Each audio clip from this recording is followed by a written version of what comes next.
My cousin Eduardo looked me dead in the eye at last year's Christmas party and said, "Maria, the adults are talking business now. Why don't you go help in the kitchen?" What he didn't know was that I owned 60% of his precious company. What none of them knew was that for 15 years, I'd been watching, documenting, and planning for this exact moment. I need to take you back to understand how deep this betrayal runs. My name is Maria Santos, and this story begins with love. The kind of pure, unconditional love that makes betrayal cut so much deeper. My Aunt Isabella wasn't just family, she was my sanctuary. When my parents died in a car accident when I was 12, she didn't just take me in, she chose me. While my cousins, Eduardo and Carmen, were her biological children, she always made me feel like I belonged. Mi niña especial, she'd whisper when tucking me in. You have your father's heart for business and your mother's strength. Never forget that. Aunt Isabella built Santos Family Enterprises from nothing. She started with a small textile import business in our garage, working 18-hour days, teaching me about profit margins while I did homework at her desk. Business is about people, Maria, she'd say, showing me ledgers filled with her careful handwriting. You take care of people, and they take care of you. I loved those nights, just her and me, surrounded by fabric samples and shipping manifests, dreaming about expanding internationally. She'd ask my opinion on everything, which suppliers seemed most reliable, what colors were trending, how to negotiate better rates. I was 14, but she treated my thoughts like they mattered.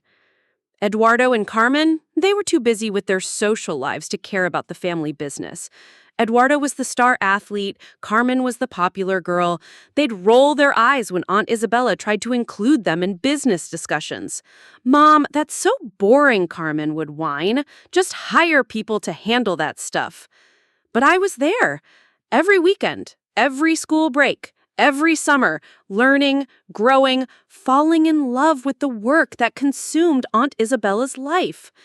When I turned 18, she sat me down in her office, the real office, not the garage anymore, but a beautiful space in downtown with floor-to-ceiling windows overlooking the city. "Maria, I need to tell you something important about your future," she said, her hands shaking slightly as she poured 2 cups of her favorite tea. "This business, everything I've built, it's as much yours as it is mine. You've earned it with your dedication, your ideas, your heart." She handed me documents I didn't fully understand then, partnership agreements, ownership structures, legal papers that would change everything. She explained that I was now 60% owner of Santos Family Enterprises. Eduardo and Carmen will each inherit 20% when I'm gone. But you, mi amor, you've already proven you deserve the majority. I was overwhelmed, confused, honored. "But Aunt Isabella, what about nothing?" she interrupted gently. "This is between us for now. Let me handle Eduardo and Carmen. They're not ready to understand this decision, but someday they will be." That was my first mistake. I trusted her judgment completely. For the next 7 years, from age 18 to 25, I worked alongside Aunt Isabella as her assistant. That's what everyone thought I was, her niece who helped out, who was grateful for a job, who should be thankful for the opportunity. In reality, I was learning every aspect of the business, making strategic decisions, building relationships with international suppliers, developing the marketing strategies that tripled our revenue.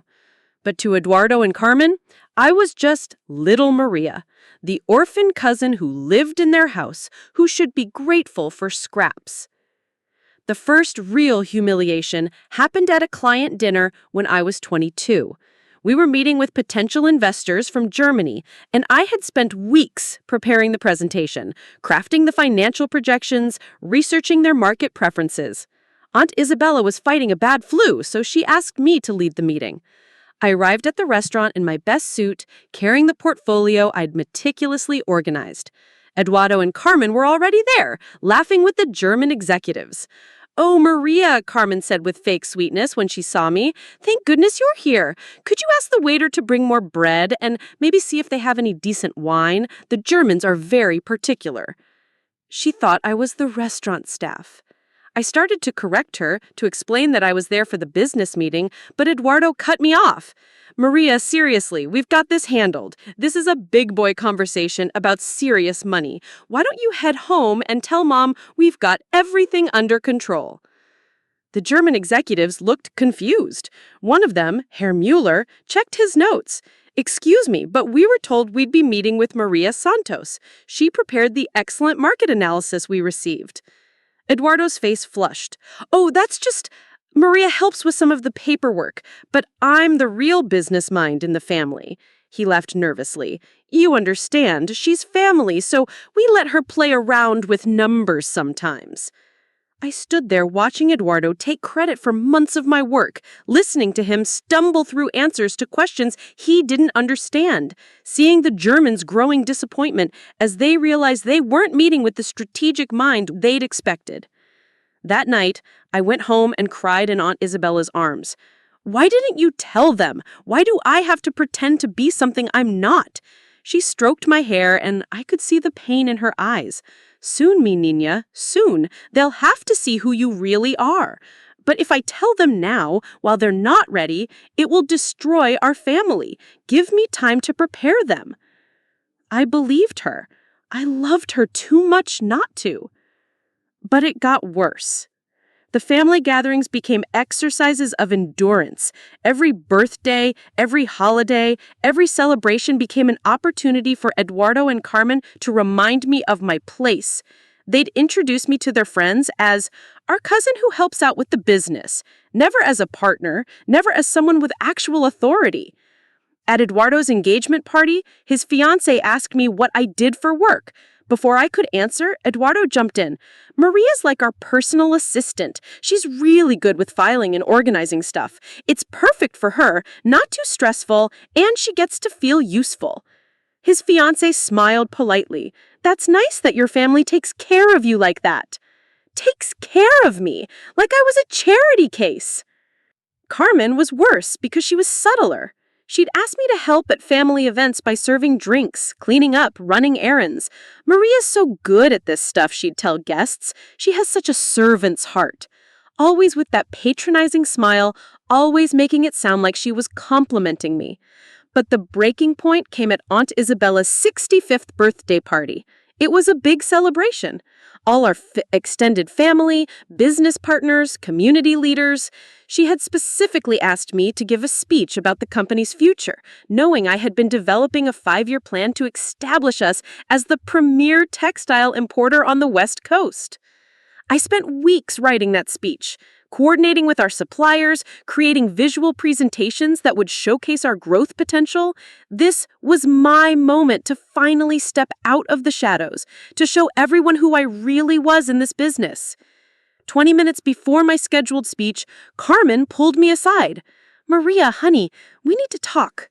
Her voice had that fake concerned tone she used when she was about to manipulate me. Worried about what? Well, Mom mentioned you wanted to give some kind of speech tonight about business stuff.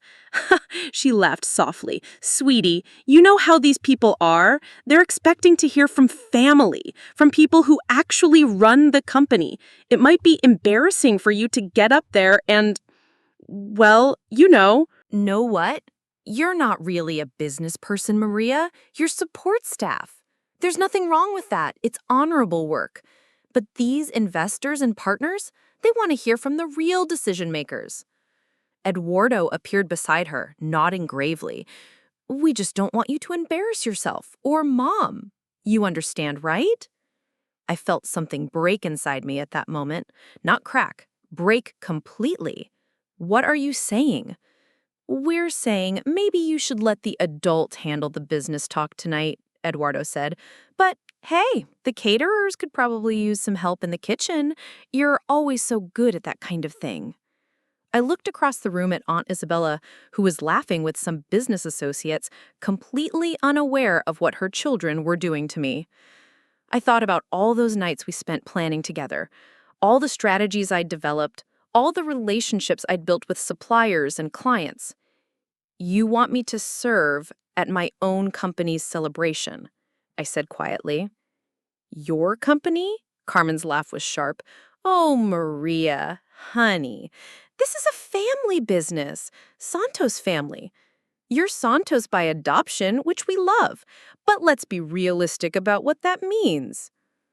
That night, I served drinks to investors while Eduardo gave a rambling, incoherent speech about leading the company into the future, using talking points I had written. I watched Carmen charm potential partners while discussing marketing strategies she had copied from my reports, word for word.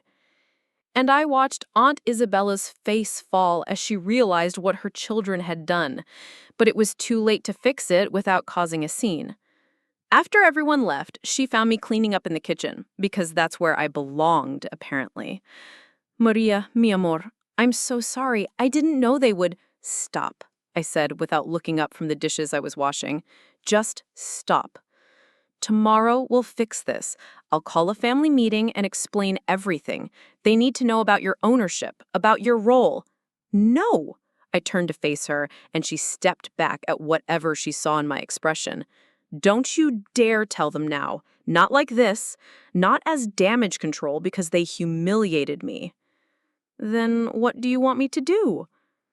I dried my hands slowly, thinking about Eduardo's smug face as he stumbled through my speech, about Carmen's dismissive laughter, about 7 years of being treated like the help in my own company. I want you to help me document everything, I said quietly. Every decision they claim to make, every idea they steal, every time they take credit for my work. I want bank records showing where the real money comes from. I want meeting recordings. I want legal documentation of everything. Aunt Isabella looked confused. Why? Because someday, when the time is right, I'm going to show them exactly who they've been talking to all these years. She studied my face for a long moment. And then what? Then they're going to learn what it feels like to be treated the way they deserve.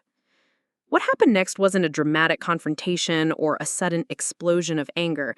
What happened was something far more deliberate and infinitely more devastating. I became a student of my own humiliation.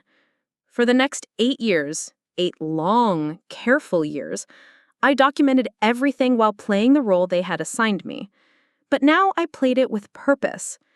Aunt Isabella became my secret collaborator. She was horrified by what she had witnessed at her birthday party, finally understanding how her children saw me, how they had always seen me. I thought I was protecting family unity, she told me with tears in her eyes, but I was protecting their cruelty. We developed a system. Every family gathering, every business meeting, every moment of casual dismissal was carefully recorded. Aunt Isabella installed security cameras in the office for insurance purposes. She began CCing me on every email, giving me access to every account, every legal document, every financial record.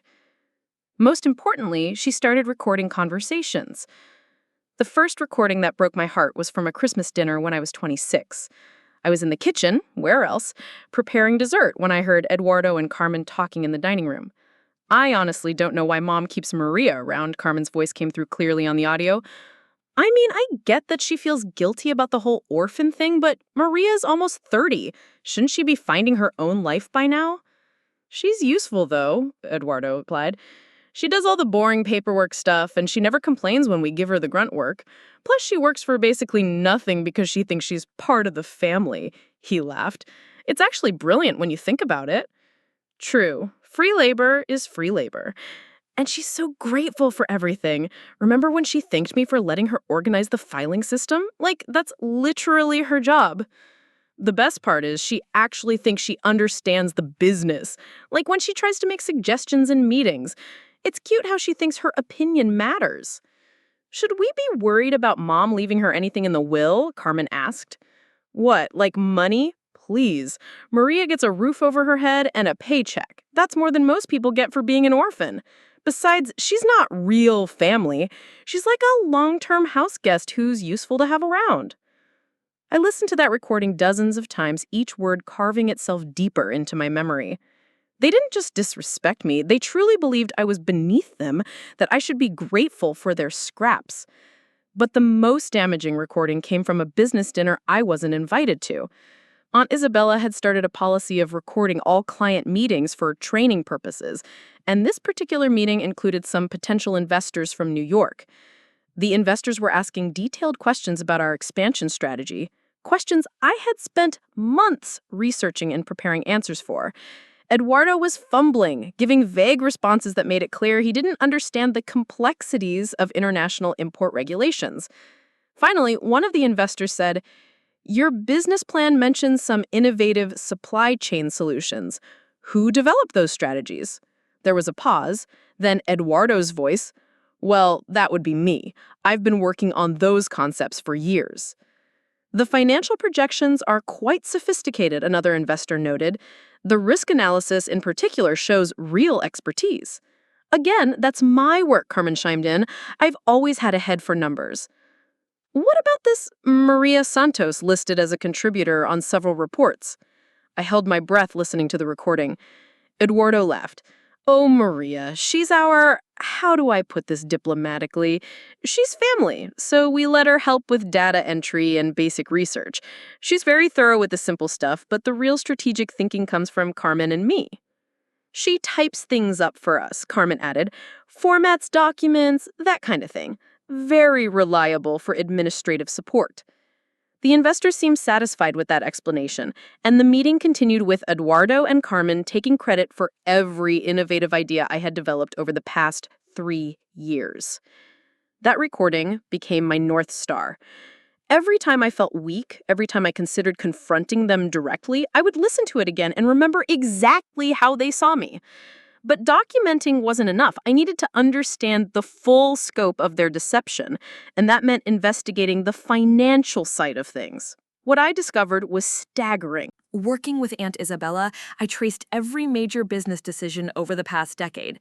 The expansion into sustainable textiles, my idea, pitched during a late-night strategy session with Aunt Isabella, then presented by Eduardo at the next board meeting as his innovative vision. The partnership with European suppliers that doubled our profit margins, my months of relationship building and negotiation credited to Carmen's natural charm with international clients. Even more infuriating, they had both received bonuses for these achievements, bonuses that came directly from profits generated by my work.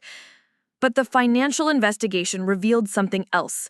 Santos Family Enterprises was completely dependent on Aunt Isabella's personal investments. Every major expansion, every equipment purchase, every crisis that required emergency funding, it all came from her private accounts. Eduardo and Carmen genuinely believed they were running a successful business, but in reality, they were playing with house money, propped up entirely by their mother's wealth and my strategic work. The family business they were so proud of would collapse within 6 months without Aunt Isabella's continued financial support. During this pursuit phase, I watched my relationship with the rest of my extended family deteriorate. My uncle Roberto, Aunt Isabella's brother, started treating me with the same casual dismissal as Eduardo and Carmen. "You're lucky Isabella gives you something to do, Maria. Not everyone gets to work for family, you know. Most people would be grateful." My cousin Sophia, Roberto's daughter, was worse. "I don't understand why you're content being an assistant your whole life. Don't you want more for yourself? Or are you just not ambitious?" The assumption that I lacked ambition, that I was settling for less, that I should be grateful for their tolerance, it became a constant refrain. At every family gathering, someone had advice for how I could improve myself, or find my own path, or not rely on Isabella's charity so much. What they didn't understand was that every dismissive comment, every patronizing suggestion, every moment of casual cruelty was being carefully cataloged and recorded. But the pursuit cost me in ways I hadn't anticipated. I stopped dating because explaining my situation was impossible. How do you tell someone you're in love with that you own most of a successful company but pretend to be an assistant? How do you build a relationship based on truth when your daily life is built on a carefully maintained deception? I lost friends because I couldn't participate normally in their lives. When they invited me to expensive restaurants or vacations, I had to decline and let them think I couldn't afford it. When they complained about their jobs, I couldn't commiserate without revealing the complexity of my own situation. Most painfully, I started to question who I really was. The confident, strategic business mind I was in private felt increasingly disconnected from the grateful, subservient persona I maintained in public. Sometimes I would catch myself genuinely feeling grateful when Carmen complimented my filing system, or feeling proud when Eduardo praised my data entry skills. Was I losing myself in this role? Was the revenge I was planning worth the person I was becoming? The internal conflict reached its peak during my 32nd birthday celebration. Aunt Isabella had planned a small family dinner, and I was genuinely looking forward to it, a night of just being myself with the people who were supposed to love me. But even at my own birthday dinner, I couldn't escape my assigned role. "You know what we should get Maria for her birthday?" Carmen announced to the table. "A nice planner. She's so good at organizing things for other people. She should have something beautiful to help her stay organized." "That's perfect," Eduardo agreed. "Something professional looking. Maybe she can use it to track all her tasks at work." They spent 20 minutes discussing the best gifts for someone whose primary value was administrative efficiency. A nice pen set, a desk organizer, maybe a comfortable chair since she spent so much time at her desk. Not once did anyone suggest gifts for someone with interests, passions, or dreams beyond serving other people's needs. Aunt Isabella tried to redirect the conversation. "Maria's been working on some interesting market research lately. Maybe we should ask her about that." "But Mom," Carmen interrupted gently, "it's her birthday. Let's not talk about work stuff." Work stuff? My strategic analysis of emerging markets in South America, my development of new supplier relationships in Vietnam, my financial modeling for sustainable growth, all dismissed as work stuff, not worth discussing at a birthday dinner? That night, I went home and stared at myself in the mirror for a long time. The woman looking back at me was professionally dressed, well-groomed, and completely invisible. I had become so good at being underestimated that I had started to underestimate myself. But then I remembered the recordings, the financial documents, the evidence I had been carefully collecting. This wasn't just about proving my worth anymore. It was about revealing the truth of who they all were. The plan solidified in my mind during Aunt Isabella's battle with cancer. She was diagnosed when I was 33, and for 6 months I watched the strongest woman I had ever known fight for her life while Eduardo and Carmen fought over who would inherit her business. They had no idea about my ownership stake. Aunt Isabella had kept that secret completely, even from her lawyers until the very end. As far as Eduardo and Carmen knew, they would split the company equally when she died, with maybe a small financial gift for me in recognition of my years of service. I spent those 6 months taking care of Aunt Isabella during her treatments while managing the business operations Eduardo and Carmen thought they were managing. They would visit for an hour, leave flowers, and then disappear to handle important business matters that I had already handled before they even thought of them. "Promise me something," she whispered during one of her bad days. "Promise me you'll show them who you really are. Not in anger, but in truth. They need to see what they've been blind to." I promised her, holding her hand, "But I'm going to do it my way." "What's your way?" I smiled for the first time in months. "I'm going to let them reveal themselves first. Then I'm going to show everyone who we all really are." She squeezed my hand weakly. "That's my girl, always thinking 3 steps ahead." Aunt Isabella passed away on a Tuesday morning in spring. I was with her, holding her hand, while Eduardo and Carmen were at a crucial business meeting that could have been rescheduled. At her funeral, they eulogized her as a brilliant businesswoman whose legacy they would proudly continue. Eduardo spoke about learning leadership from her example. Carmen talked about inheriting her entrepreneurial spirit. I said nothing. I sat in the front row, holding a folder full of documents, and waited. The will reading was scheduled for the following Friday. Eduardo and Carmen spent the week planning their takeover, discussing how they would divide responsibilities, who would handle which clients, how they would modernize the business with their fresh perspectives. They included me in these conversations with casual generosity. "Don't worry, Maria," Eduardo assured me. "We're not going to fire you or anything. You've been a good assistant, and we'll make sure you have job security." "Maybe even a small raise," Carmen added magnanimously. "You've earned it after all these years."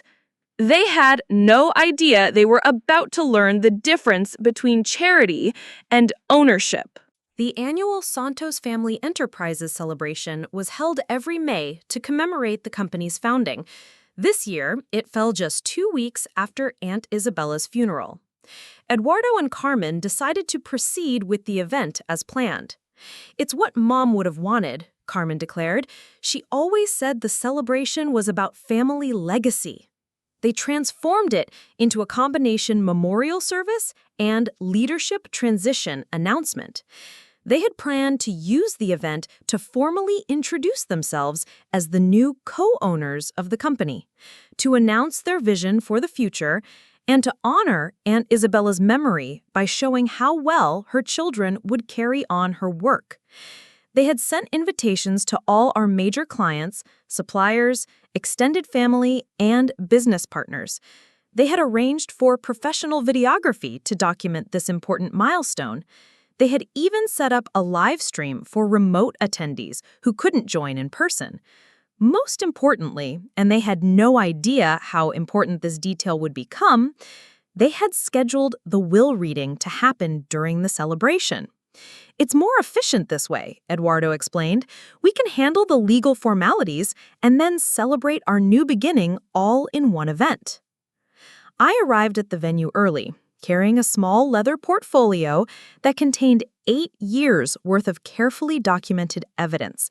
I wore my best black dress, the one I had bought for business meetings I was never allowed to attend, for presentations I was never allowed to give, for the professional life I had been living in secret.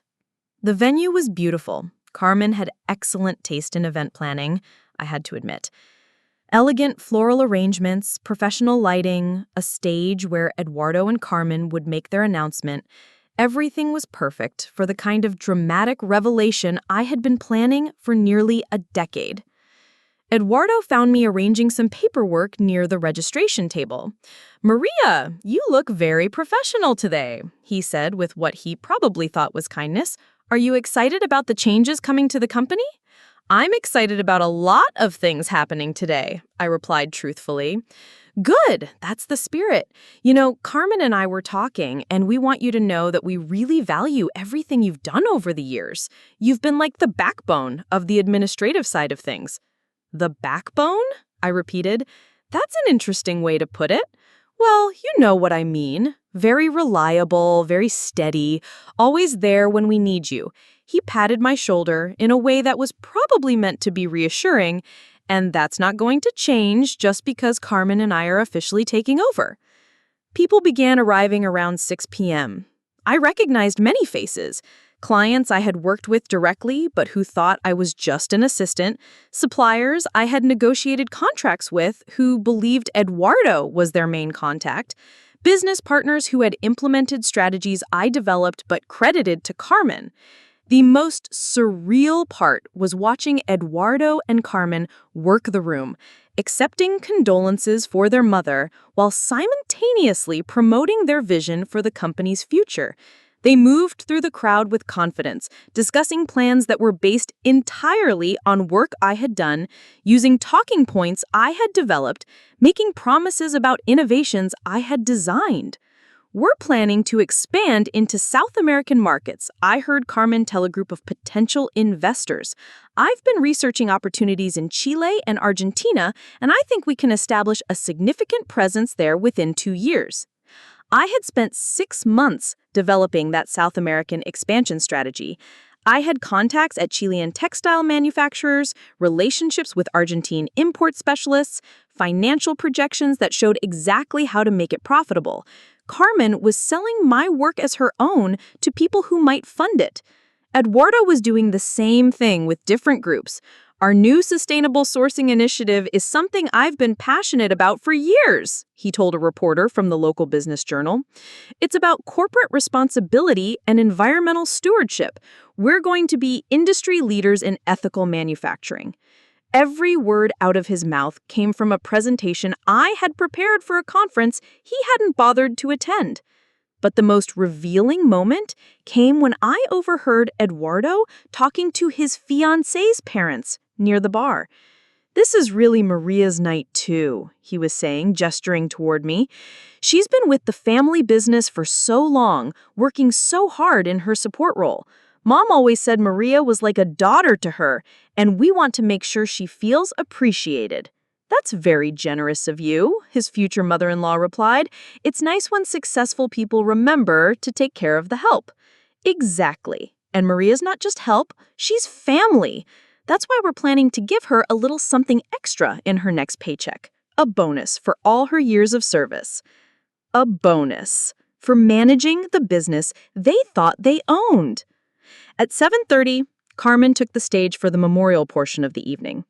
She had prepared a beautiful tribute to Aunt Isabella, and I had to admit that despite everything, her love for her mother was genuine. Isabella Santos built more than a business. She built a legacy of family, innovation, and community service. Tonight, as Eduardo and I prepare to carry that legacy forward, we want to honor not just her memory, but her values. The crowd applauded politely. Several people were crying. Aunt Isabella had been genuinely beloved in the business community. My mother taught us that success isn't just about profit. It's about people. It's about taking care of the people who take care of you. That's why we're so grateful for team members like our cousin Maria, who has been the quiet backbone of our operations for so many years.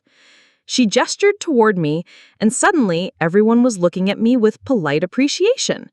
The devoted family assistant, the loyal support staff, the grateful orphan who had found her place. I smiled and waved, and several people nodded approvingly at this display of family loyalty. Eduardo took the microphone next. As we transition into new leadership, we want everyone to know that the values Mom instilled in us will guide every decision we make. We've learned from her example that business is about relationships, trust, and integrity. He paused for effect. That's why we're excited to share our vision for the future of Santos Family Enterprises.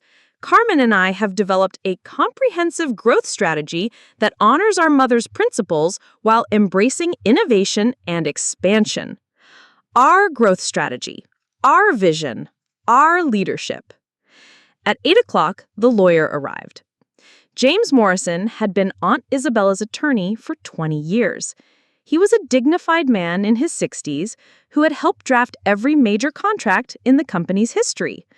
More importantly, he was one of the few people who knew the truth about my ownership stake. Eduardo and Carmen had asked him to keep the will reading brief and simple. Just the business stuff tonight, Eduardo had told him earlier in the week. Mr. Morrison had agreed, but with a slight smile that should have warned them something was coming. Ladies and gentlemen, Eduardo announced, we're going to take a brief moment to handle some legal formalities, and then we'll get back to celebrating. The crowd gathered around the small stage area. The videographer adjusted his position to capture everything. The live stream audience numbers were climbing. Apparently, people were curious about the transition of a successful family business. Mr. Morrison took the microphone and opened his briefcase. Thank you all for being here tonight. Isabella Santos was not just my client, but my friend, and I know she would be touched by this gathering. He pulled out several documents. As requested, I'm here to read the relevant portions of Mrs. Santos's will, specifically regarding the ownership and management of Santos Family Enterprises. Eduardo and Carmen stood together near the stage, holding hands, ready to officially inherit their legacy. Before we begin, Mr. Morrison continued, I want to note that Mrs. Santos spent considerable time in her final months updating these documents. She wanted to ensure that her final wishes perfectly reflected both her values and the truth about her business. I felt my heart start beating faster. This was it. The first bequest, Mr. Morrison read, concerns the distribution of company ownership. Santos Family Enterprises has been structured as a partnership since 2015, with ownership stakes held by several family members. Eduardo and Carmen exchanged confused glances. They had assumed the company was solely owned by their mother. The current ownership structure is as follows: Maria Santos, 60%, Eduardo Santos, 20%, Carmen Santos, 20%. The room went completely silent. Eduardo left nervously. "I'm sorry, did you say Maria Santos? There's must be some mistake." "No mistake," Mr. Morrison replied calmly. "Maria Santos has been the majority owner of Santos Family Enterprises for 8 years, since her 25th birthday." The color drained from Carmen's face. "That's impossible. She's our assistant." "According to these legal documents, which I helped prepare, Maria Santos is your business partner and majority owner." I watched Eduardo and Carmen process this information, the confusion in their eyes slowly transforming into something else: realization, embarrassment, and the beginning of panic. "But she never said anything," Eduardo stammered. "She never acted like she always just did the work," I said quietly, standing up from my seat near the back of the room. The crowd parted as I walked toward the stage. Every eye in the room was on me, but for the first time in 8 years, I wasn't being looked at with polite dismissal. They were seeing me clearly for the first time. "Maria," Carmen said desperately, "you have to understand, we had no idea. If we had known—" "You would have what?" I asked, taking the microphone from Mr. Morrison. "Treated me with respect, included me in decisions about my own company, given me credit for my own work?" The room was dead silent. The live stream viewer count was climbing rapidly as word spread that something dramatic was happening. I opened my leather portfolio and pulled out the first document. "Would you like to know what you've been saying about me when you thought I couldn't hear?" Carmen's eyes widened in horror. "Maria, please, whatever you think you heard." "I don't think I heard anything. I know exactly what you said because I recorded it. All of it. Every dismissive comment, every stolen idea, every moment you treated me like hired help in my own company." Eduardo stepped forward, his face flushed with anger and embarrassment. "You recorded us? That's illegal." "Actually, it's not. We're in a one-party consent state, and as the majority owner of this company, I had every right to record conversations in my own office." I smiled at him. "You might know that if you actually understood the legal aspects of the business you claim to run." I turned to address the crowd, which included clients, suppliers, family members, and business journalists. For 8 years, I've listened to Eduardo and Carmen take credit for strategic decisions I made, innovations I developed, and relationships I built. Tonight, I want to share with you who really built the success you've been celebrating. I clicked a remote control and the large screen behind me displayed a financial chart.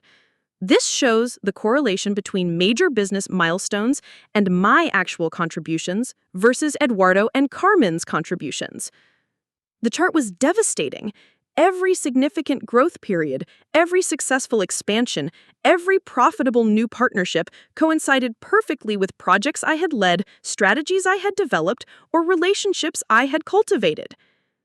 The sustainable sourcing initiative that Eduardo just described as his passion project, I clicked to the next slide.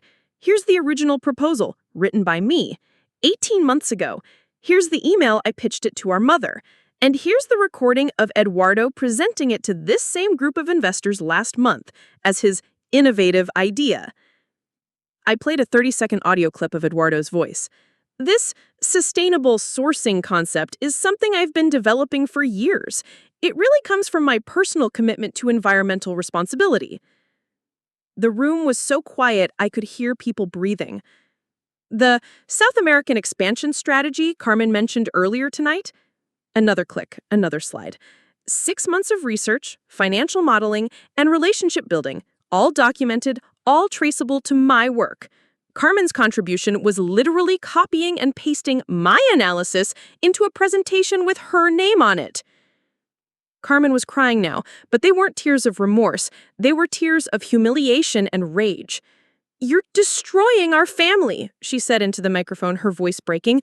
"Why are you doing this to us?" The question hung in the air. And I realized this was the moment I had been building toward for 8 years. Not just the revelation of facts, but the confrontation with the deeper truth about what had been happening in our family. Carmen, do you remember your engagement party 3 years ago? She nodded reluctantly. Do you remember what you told your future mother-in-law about me? I don't. You said I was lucky that your family takes care of people like me. You said I should be grateful for the opportunity to serve. You described me as having a servant's heart, like it was a compliment. The crowd was watching this exchange with fascination and growing discomfort. Do you remember what Eduardo said to the German investors when they asked to meet with me? Eduardo's face was pale. Maria, that was a misunderstanding. He said I was good with paperwork and simple stuff, but that the real strategic thinking came from him and Carmen. He dismissed months of my work as data entry and filing. I turned back to address the room, but the most revealing recording came from a family dinner 2 years ago. I played another audio clip, this one featuring both Eduardo and Carmen's voices. She actually thinks she understands the business. It's cute how she thinks her opinion matters, Eduardo said on the audio clip. Carmen replied, free labor is free labor, and she's so grateful for everything. Eduardo said, she's not real family. She's like a long-term house guest who's useful to have around.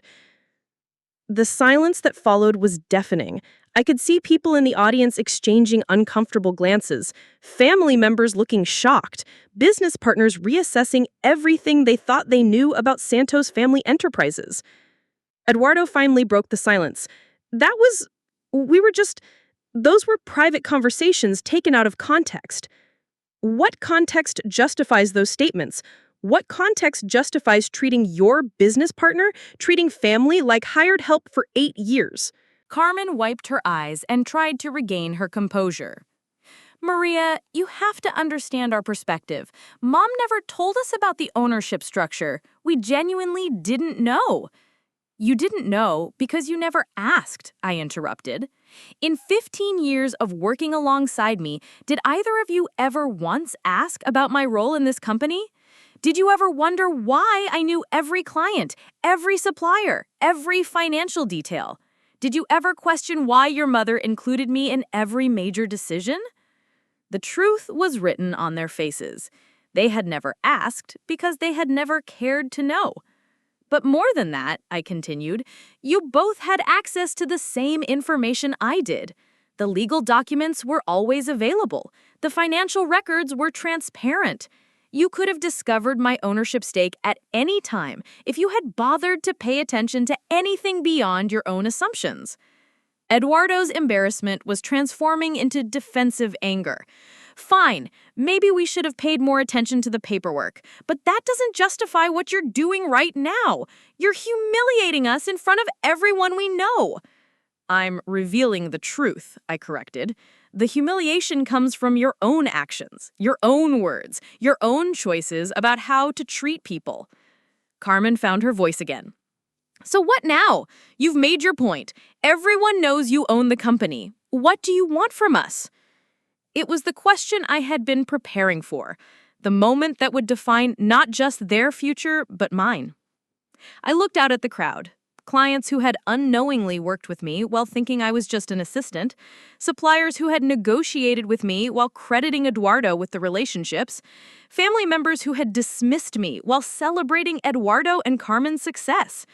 What I want, I said slowly, is for everyone in this room to understand what really happened here. This isn't just about business ownership or hurt feelings. This is about how people reveal their character when they think no one important is watching. I clicked to another slide, an organizational chart.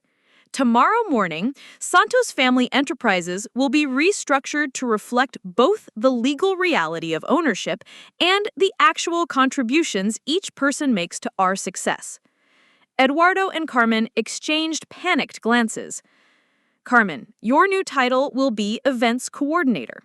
You've always been excellent at planning parties and managing social gatherings. That's a valuable skill, and you'll be compensated appropriately for that.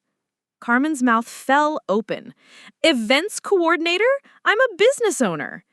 You're a 20% owner who has contributed primarily to our social and promotional activities. Your salary will reflect your actual value to the company. I turned to Eduardo. Eduardo, your new role will be Client Relations Associate. You're charming, you're good with people, and you can be the friendly face clients see at meetings. But you'll be implementing strategies developed by people who understand the business fundamentals. Eduardo's face turned red with fury. You can't be serious. I've been running this company. You've been the face of this company. There's a difference, and now everyone knows what that difference is. The crowd was mesmerized by this real-time corporate restructuring playing out in front of them. What about decision-making authority? Carmen asked desperately. All major strategic decisions will be made by me as the majority owner in consultation with department heads who actually understand their areas of expertise. I smiled. You'll both be welcome to provide input, of course. Your opinions will be given exactly the weight they deserve. The parallel to how they had treated me was unmistakable, and everyone in the room understood it. Eduardo stepped forward, his voice shaking with rage. This is vindictive and petty. You're destroying our family over wounded pride. Am I? Or am I finally treating you with the same respect you've shown me?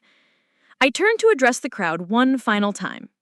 Ladies and gentlemen, Santos Family Enterprises will continue to operate with the same commitment to quality and innovation that has driven our success. The only change is that we'll now be honest about who contributes what to that success. I paused, looking directly at Eduardo and Carmen. And we'll be honest about how we treat the people who make our success possible. The room erupted in murmurs and conversations. Some people were clearly uncomfortable with what they had witnessed. Others seemed impressed by the dramatic revelation. The business journalists were frantically taking notes. But the most important reactions came from our clients and suppliers. Mrs. Chen, our primary textile supplier from Hong Kong, approached me with a knowing smile. Maria, I always wondered why you knew more so much about our products than Eduardo did during our negotiations. Now you know, I replied. Indeed, I look forward to working with you directly from now on. Similar conversations were happening throughout the room. People who had worked with me while thinking I was just support staff were suddenly seeing our professional relationship in a completely new light. The family members' reactions were more complex. My uncle Roberto pulled me aside, his face flushed with embarrassment. Maria, I owe you an enormous apology. I had no idea. The things I said about you finding your own path? You said what you believed based on the information you had, but maybe next time ask questions before making assumptions about someone's life. My cousin Sophia was less gracious. This is all very dramatic, Maria, but did you have to humiliate Eduardo and Carmen so publicly? Couldn't you have handled this privately? The way they handled their treatment of me privately? Some truths need to be revealed in the light. As the evening wound down, Eduardo and Carmen approached me together. The anger had faded from their faces, replaced by something that looked like genuine shock and the beginning of understanding. Maria, Carmen said quietly, we need to talk, privately. Of course, my office, Monday morning at 9 a.m. Your office, Eduardo repeated as if testing how the words sounded. My office, I confirmed. But Carmen shook her head. No, I mean we need to talk now, tonight, about everything. I looked at them both, these two people who had shaped my adult life through their casual cruelty, who had made me question my own worth for nearly a decade, who had just learned that the person they had dismissed was actually their boss. All right, I said, but not here. We moved to a small conference room adjacent to the main event space. The sounds of the party continued outside, but in here it was just the three of us and 8 years of accumulated pain. Carmen sat down heavily in one of the chairs. I don't understand how this happened. How did we get it so wrong? You got it wrong because you never questioned your assumptions. You assumed that because I was adopted, I was less than family. You assumed that because I didn't fight for recognition, I didn't deserve it. You assumed that because I accepted your treatment, it was appropriate. Eduardo was pacing near the window. But you never said anything. You never told us we were wrong. Would you have listened? When I tried to contribute to business discussions, you dismissed me. When I attempted to take credit for my own work, you redirected the conversation. When I showed up prepared to give presentations, you sent me to the kitchen. Carmen was crying again, but these tears looked different. I thought, you were happy with your role. You never seemed upset. I was dying inside, I simply said. Every family gathering, every business meeting, every casual dismissal was a small heartbreak. But I loved Isabella, and I thought she would eventually make things right. So why didn't she? Eduardo asked. Why didn't Mom just tell us? She tried, several times, but you weren't ready to hear it, and she didn't want to force a confrontation that might tear the family apart. So she let you suffer instead? Carmen said bitterly. She let me document everything. She let me prepare for this moment when the truth would be undeniable. Eduardo stopped pacing and looked at me directly. So what happens now? You've got your revenge, you've humiliated us, you've shown everyone who's really in charge. What's your endgame? It was a fair question, and one I had been asking myself for months. My endgame is running a successful business with people who contribute their actual skills rather than taking credit for other people's work. And if we can't accept our new roles, Carmen asked, then you're welcome to find other opportunities. I'll provide fair severance and positive references for the skills you actually possess. Eduardo laughed bitterly. Generous of you. It is generous, I said quietly. It's more generous than either of you were to me for 8 years. The room fell silent as we all contemplated the weight of that statement. Finally, Carmen spoke. Maria, I know this doesn't fix anything, but I need you to know that I never meant to hurt you. I genuinely didn't understand. You didn't understand because you didn't want to understand. Understanding would have required seeing me as an equal, and that was never comfortable for either of you. Eduardo slumped into a chair.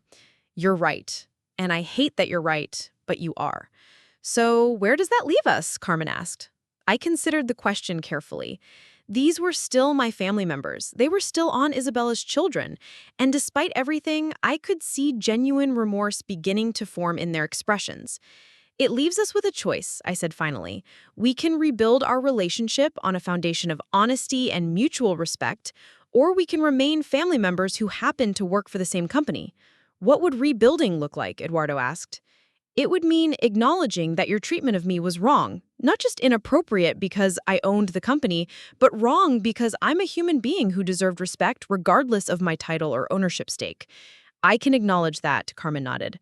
It would mean learning to value contributions based on merit rather than assumptions about hierarchy or family status. That's fair, Eduardo agreed. And it would mean accepting that our professional relationship has permanently changed.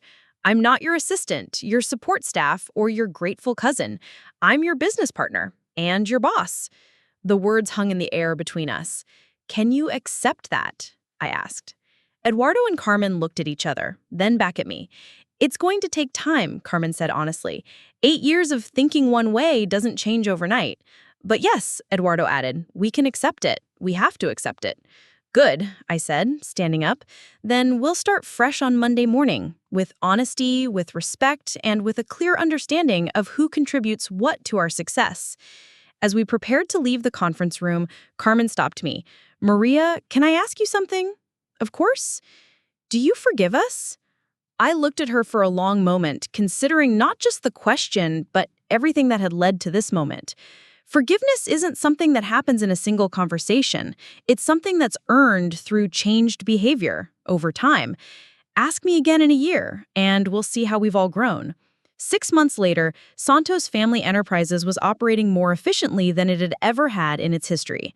Eduardo had initially struggled with his reduced role, but he discovered that he was actually quite good at client relations when he wasn't trying to pretend he understood strategic details he hadn't studied. Clients appreciated his genuine charm and his honest admission when he needed to consult with the strategic team about complex questions. Carmen had thrown herself into the events coordination role with surprising enthusiasm. She had always been talented at creating beautiful, memorable experiences, and now she could focus on that strength without feeling pressure to contribute to areas where she had no expertise. Our South American expansion was ahead of schedule and under budget. Our sustainable sourcing initiative had attracted positive attention from industry publications and environmental groups. Our client retention rate was at an all-time high. But the personal costs of the revelation had been significant. Several extended family members had chosen sides, some supporting my decision to reveal the truth, others viewing it as unnecessarily destructive. Family gatherings were awkward, with people unsure how to navigate the new dynamics. Eduardo's engagement had ended. His fiancé's family had been present at the anniversary celebration, and they had been deeply uncomfortable with the public nature of the confrontation. More significantly, his fiancée had admitted that she was disturbed by the recordings of how he had spoken about me. "It made me wonder how you might talk about me when I'm not around," she had told him during their breakup conversation. Carmen had entered therapy to work through her understanding of family dynamics and personal privilege. "I'm realizing I have a lot of assumptions about people and relationships that I never examined," she told me during one of our monthly check-ins. As for me, the victory felt more complex than I had anticipated. On one hand, I was finally able to be myself professionally. I attended industry conferences as the CEO of Santos Family Enterprises. I gave interviews to business publications about our growth strategies. I was invited to speak at universities about entrepreneurship and leadership. For the first time in my adult life, my professional reputation matched my actual contributions. But on the other hand, I sometimes wondered if I had become someone I didn't entirely recognize. The woman who had planned and executed that revelation was strategic, patient, and ruthless in a way that both impressed and unsettled me. Had I sought justice?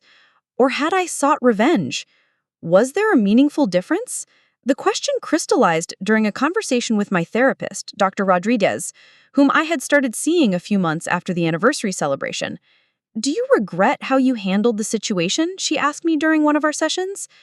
"I regret that it's necessary. I regret that Eduardo and Carmen never grew enough as people to see me clearly on their own. I regret that Aunt Isabella felt she had to keep secrets to preserve family harmony. But do you regret your choices?"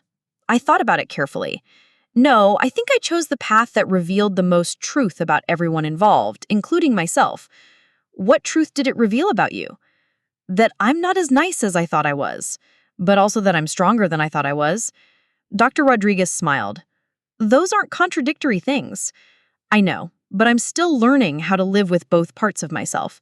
The most unexpected outcome of the whole experience was a phone call I received from a woman named Sarah Chen, Mrs. Chen's daughter, who worked in business development for their textile company. "I was at your anniversary celebration. I wanted to tell you that what you did was brave, but also it made me realize I need to have some difficult conversations in my own family business." Oh? I'm the one who actually manages our quality control and supplier relationships. But my brothers get the credit because they're older and male. Watching you claim your contributions made me realize I don't have to accept being invisible.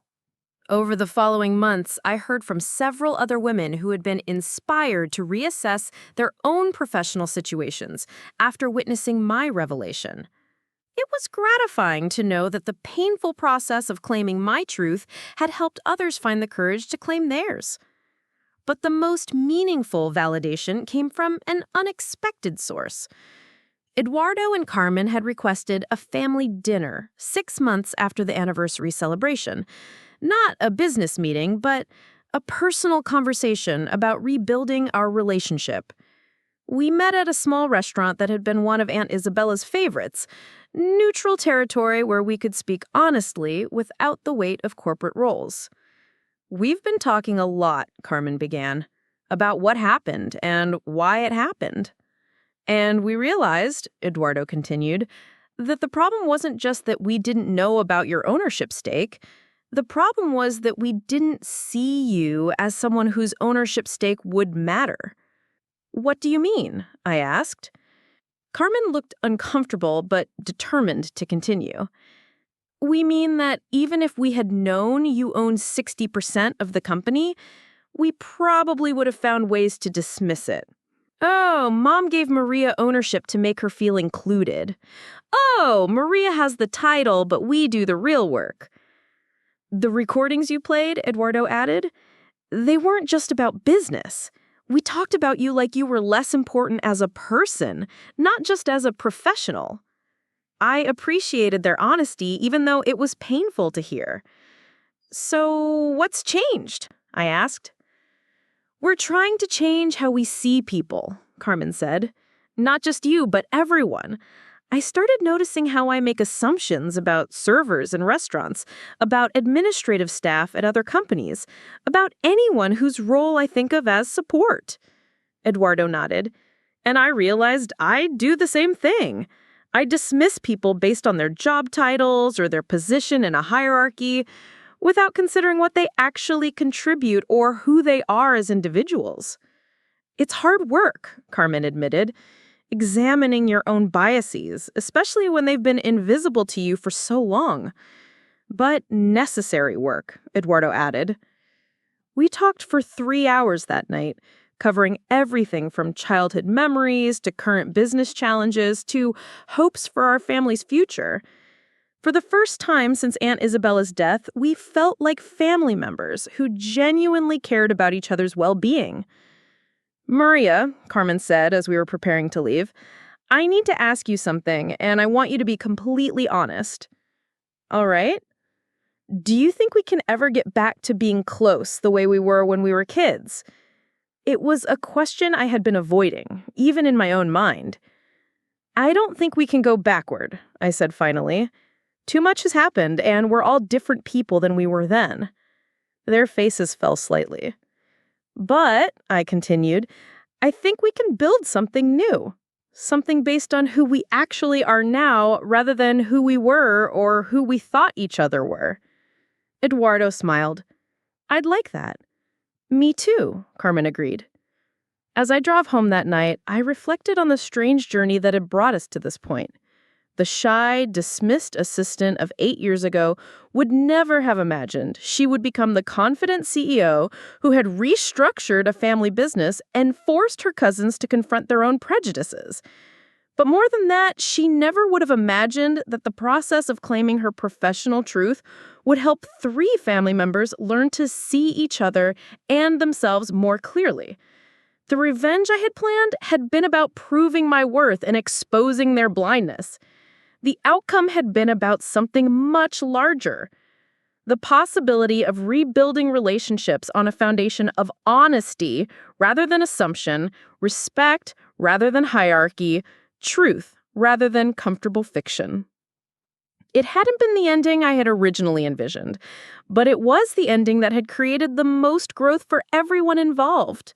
And sometimes, the most satisfying revenge is helping people become better versions of themselves, even when they don't realize that's what's happening. So, there you have it, the story of how I went from being treated like hired help to restructuring my own company and my family's understanding of respect and recognition. Sometimes the most powerful revenge isn't destruction, it's revelation.